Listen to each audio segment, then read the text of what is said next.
How's it going, guys? Welcome to my new How's it going, guys? Welcome to my new apartment in Las Vegas. If you don't know, I moved here for a month for some work stuff. I actually think I am going to move here in July, so looking forward to that. But today's video, I wanted to talk about something that's a major source of anxiety for a lot of people, and that's the body weight scale. And the thing is, scales are like a hammer, right? They're a great tool if you use them properly, but they can also really hurt you if you just smash your own hand with them, right? Does that mean, oh, I shouldn't weigh myself because I could potentially hurt myself? No, it just means you should understand the limitations of a scale and then you can use it properly, right? You wouldn't use a hammer to, let's see, what would be a good analogy? I guess I'm scripting these things. Anyways, let's just say, does that mean you should ignore it? No, it just means it's data, right? And you shouldn't let your feelings be impacted by data. So here are some things that might help you frame the data in a better way to make decisions based on the scale. For me personally, I have been doing, bodybuilding for years now, and even I can still feel a sense of anxiety whenever I'm like first massing, because you've spent all this time losing weight and now you're intentionally trying to get it higher, right? Or even at the end of a mass, you're eating all this food, you're trying to gain weight, and sometimes it just stalls, right? It can be really frustrating in every sense, especially if you're trying to lose weight and you see it just plateau or even go up. You're like, hey, this doesn't make sense. I'm eating less and my weight's going up. So I'd like to explain some of those things and hopefully help some of you in your weight loss journey, especially since, we're a month out from New Year's. And this is kind of when you start seeing people start to really struggle with it because, the beginning is always the easy part, right? You'll see an initial drop in weight, and that's mostly from things like lower food volumes. The actual just amount of food you're eating is less. So when you step on the scale, there's just less inside of you. And whenever you decrease carbs, you'll have less glycogen. If you're not familiar with glycogen, it's basically just carbs and water that's stored in your muscle for activity. There's also things like fatigue, water retention from this stress and fatigue of dieting. And if you're not familiar, 1 liter of water is equal to 1 kilogram or 2.2 pounds. So if you were to retain 1 kilogram of water, you would be holding on to 2.2 extra pounds of weight.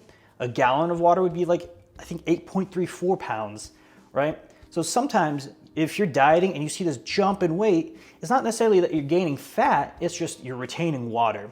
Now, the thing to keep in mind is 1 pound of body weight fat is about 3,500 kcal, or I'm just gonna say cal because I'm American.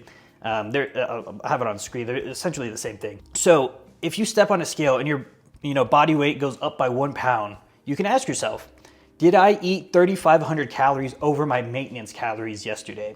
And if you're not familiar with the concept of maintenance calories, that just means the amount of calories you would have to eat to not gain or lose weight. And that's something I can explore in a future video if that's something you guys are interested in. But it's just whatever you guys would like to see. So now that we know you have to eat 3,500 calories of excess to gain a pound of fat, one way to think about that is if you ate 500 calories excess every day for a week, you would gain 1 pound in that week. And so that's why it's actually really important that if you fall off your diet for any reason, hey, it happens.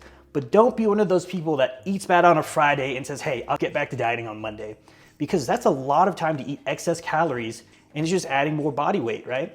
Instead, what you should do is just get back on track with your next meal. And again, dieting is a temporary fat loss phase in this sense, right? You shouldn't be always trying to restrict your food in a sense that you're trying to lose weight, right? Because there's periods of maintenance, again, like I was saying before, where you're not gaining or losing weight. That's super important as part of fat loss dieting. And the reason is because whenever you just keep dieting and dieting and dieting, you start building up all this stress in your body and you start retaining water. And that could really frustrate some people and make them even quit, dieting altogether. Because, let's say you've been dieting real hard for 12, 16 weeks, your weight was going down, but suddenly it spikes back up. That can really be disheartening for a lot of people. And the thing is, it's not actual fat gain, but whenever you're retaining water underneath your skin, it really looks and feels like it.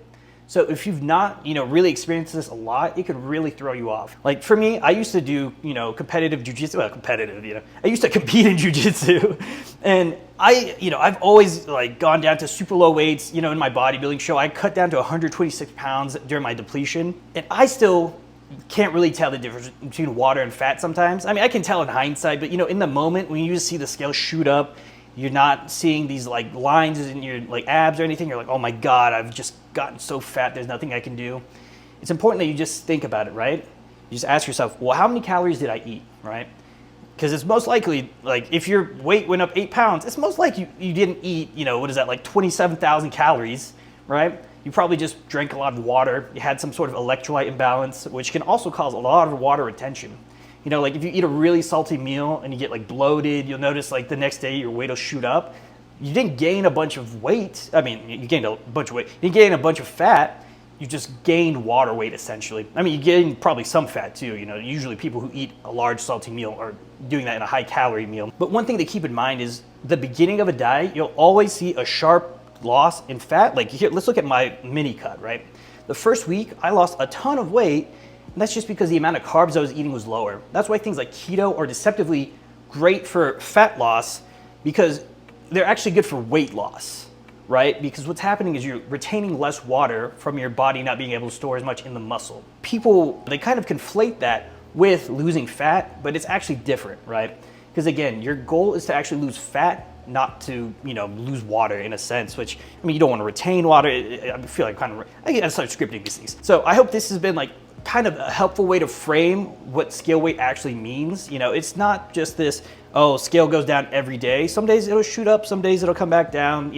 Regardless of what phase you're in, it's never going to be just a static every day the same, because we're not static every day the same, right? Some days I'll sleep terrible and my weight will be up as a result of that. Some days I'll sleep great, I'll lose a bunch of water weight, right? So just keep in mind whenever you use the scale, it is a tool to be used. It's not a weapon to use on yourself. I say that, it's very easy to say, but whenever you're the person on the scale, a lot of emotion gets pulled into it. But if you can, just in that moment, take a step back and just think to yourself, like, well, what have I been eating?